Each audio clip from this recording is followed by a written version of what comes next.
યુજીસીના નવા નિયમો અને નીતિઓના વિરોધમાં તેમજ જયપુર ખાતે ક્ષત્રિય સમાજ પર થયેલા લાઠીચાર્જ સામે રાજકોટમાં ઉગ્ર રોષ જોવા મળ્યો છે. શ્રી સૌરાષ્ટ્ર રાજપૂત કરણી સેનાના આહવાનથી મોટી સંખ્યામાં સમાજના આગેવાનો અને યુવાનો રાજકોટ કલેક્ટર કચેરી ખાતે એકત્રિત થયા હતા. યુજીસી નીતિ પાછી ખેંચવાની માંગ સાથે વિદ્યાર્થીઓના અધિકારોના રક્ષણ માટે સંગઠિત થઈને આવેદનપત્ર પાઠવવામાં આવ્યું હતું. જયપુરમાં આંદોલનકારીઓ પર થયેલી અમાનુષી લાઠીચાર્જની ઘટનાની આકરી ટીકા કરીને વિરોધ પ્રદર્શન કરવામાં આવ્યું હતું. કલેક્ટર કચેરી બહાર કરણી સેના દ્વારા સરકાર સામે સૂત્રોચ્ચાર કરીને અન્યાય સામે અવાજ ઉઠાવવામાં આવ્યો હતો. સમાજની એકતા દર્શાવીને તાત્કાલિક ધોરણે યોગ્ય નિર્ણય લેવામાં નહીં આવે તો ઉગ્ર આંદોલનની ચીમકી પણ ઉચ્ચારાઈ છે.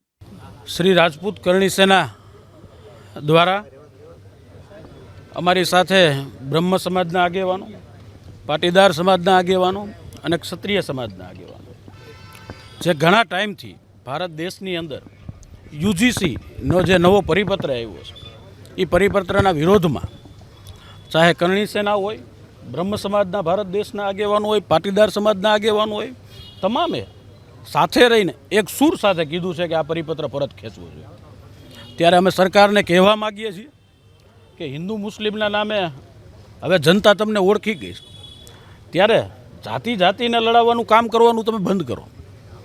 ક્યાંક ને ક્યાંક સ્કૂલ અને કોલેજોમાં મિત્રતાના ઉદાહરણો આપવામાં આવતા હતા, જાતિની ખબર પણ નહોતી.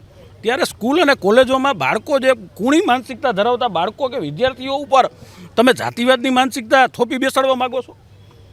આનાથી અમારા સવર્ણ સમાજના તમામ બાળકોને અને બીજું સામે પાછી એવી માંગ પણ નહોતી કે આવો નિયમ બનાવવામાં આવે.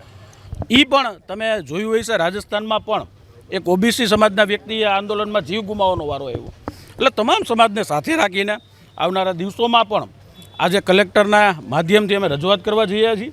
આવનારા દિવસોમાં શ્રી રાજપૂત કરણી સેના દ્વારા તમામ જિલ્લામાં હોય, તમામ તાલુકા મથકે હોય, ગાંધી ચિંધ્યા માર્ગે આંદોલન કરવામાં આવશે.